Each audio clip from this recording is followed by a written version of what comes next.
Hello and welcome to my kitchen. In this video, I'm going to show you how I make a baked cheesecake. And this cheesecake is so delicious and it's very easy to make. So let's get cooking. You'll need 15 digestive biscuits or a similar biscuit weighing about 230 grams. 80 grams or a third of a cup of salted butter.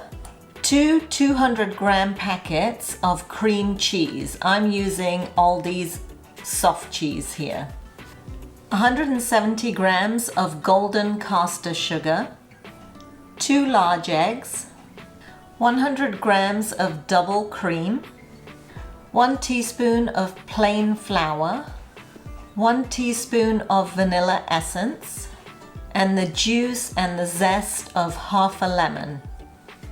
And I'll be using a 21 centimeter or 8 1/4 inch spring foam pan because the base is removable and these work great for cheesecake. Now make sure you keep your cheese and your eggs out at room temperature so it's easier to mix. The first thing I'm going to do is to crush up my biscuits, and I like to use a pestle and mortar for this, but you can use a plastic bag and crush them with a rolling pin. So keep crushing until you have very fine biscuit crumbs. Now the first thing I'm going to do is to make the biscuit base. So for that, we just need to melt the butter and add the biscuit crumbs. And we're just gonna cook it together for about a minute or two. I'm going to preheat my oven to 180 degrees Celsius to bake the base. And I've cut a small piece of parchment paper to line my spring foam pan. Now I have my base mixture here, and all I'm going to do is pour it into the pan and then push it down and make it flat. I like to use the bottom of a glass to flatten out the base. Then I'm just gonna bake it in the middle of my preheated oven for about 10 minutes. And just like that, the 10 minutes are up, so remove your base and let it cool. Then lower your oven temperature to 140 degrees Celsius so it's ready for the cheesecake baking. To make the cheesecake topping, the first thing I'm gonna do is whisk up the cream cheese and the sugar together until it's really mixed in well. And to whisk it together, I'm actually gonna use a hand whisk like this.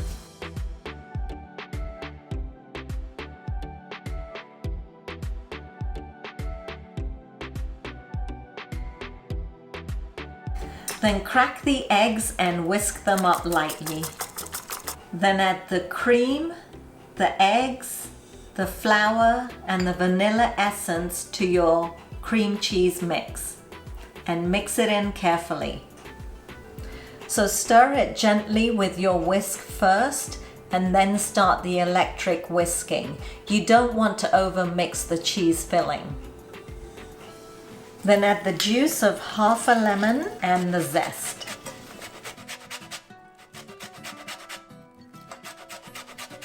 Then scrape down the sides of the bowl and give it one final whisk. Go ahead and pour the batter onto the crust base. Then smooth out the top as best you can. And then I'm going to put this in the oven to bake for about 45 minutes. Once it's done baking for 45 minutes, we're going to turn the oven off and we're going to let it sit in the oven for another hour. Once the cheesecake is done resting in the warm oven for an hour, go ahead and take it out and let it cool to room temperature. Then put it in the refrigerator covered overnight so that it can chill completely. So my cheesecake has been chilling in the fridge, and in the meantime I'm gonna whip up some coulis. So I'm gonna do a blackberry coulis because my husband loves blackberries, and I'm gonna do a raspberry coulis because my kids, they love raspberries. So I have 150 grams of frozen blackberries that I've thawed and 150 grams of frozen raspberries that I've thawed.